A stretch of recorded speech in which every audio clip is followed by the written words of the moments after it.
बहुत समय पहले की बात है। जंगल में एक बहुत ही खुशहाल गांव था।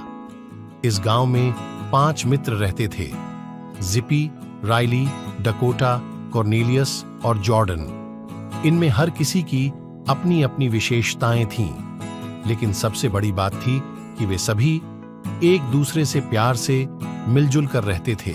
एक दिन गांव में एक बड़ा बवाल हुआ। एक डाकू सास्क्वाच आया और गांव वालों को उड़ाने का आतंक मचा रहा था। गांव के नायकों ने मिलकर इस मुश्किल का सामना करने का निर्णय किया। पहले कॉर्नेलियस ने अपना योजना बताया। हमें मिलकर सास्क्वाच को हराना होगा। हम उससे अच्छे तरीके से मिलकर काम करेंगे और उसे हराएंगे। जॉर्डन ने भी योजना में योगदान किया। मुझे अच्छा लगता है कि हम एक छल का उपयोग करेंगे। सास्क्वाच को हमें उसके ही खेत में खींचना चाहिए। डकोटा, जो गुस्से में था, बोला, तुम लोग मुझसे यहाँ कैसे मिले? तुम्हें तो मैं पूरे जंगल में भयभीत करता हूँ। राइली, जो हमेशा समझदार रहता था, ने हंसते हुए कहा, हे दोस्तों, हमें आपसी एकता में शक्ति है।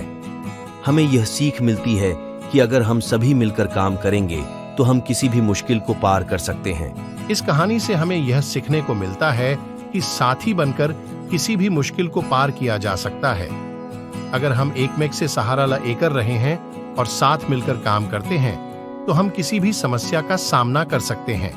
इसके साथ ही हमें यह भी सीखने को मिलता है कि बुराई और अनैतिकता का सामना करने के लिए अच्छाई और ईमानदारी से साथी बना जा सकता है। गांव वाले ने सुनी और उन्होंने मिलकर एक योजना बनाई। उन्होंने सास्क्वाच को उसके ही खेत में खींच लिया और उसे हराया। गांव में फिर से शांति बनी और सभी जानवर खुश रहने लगे। गांव वालों ने यह समझा कि उनका एकमेक समर्थन उन्हें अधिक बलवान बना देता है और वे किसी भी समस्या को परिहार कर सकते हैं। सभी जानवर एक दूसरे के साथ मिलकर जीवन को सुखमय बना रहे थे। इस कहानी से हमें यह सीखने को मिलता है कि समृद्धि और खुशहाली का राज साथीपन में है।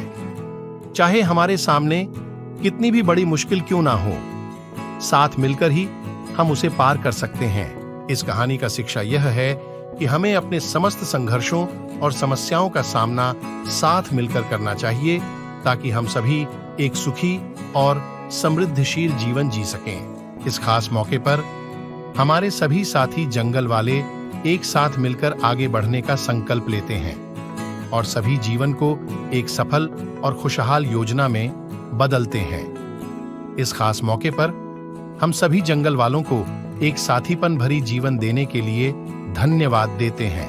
यह कहानी हमें यह बताती है कि जीवन में सफलता पाने के लिए साथीपन और एकजुटता की महत्वपूर्णता को समझना हमेशा जरूरी है।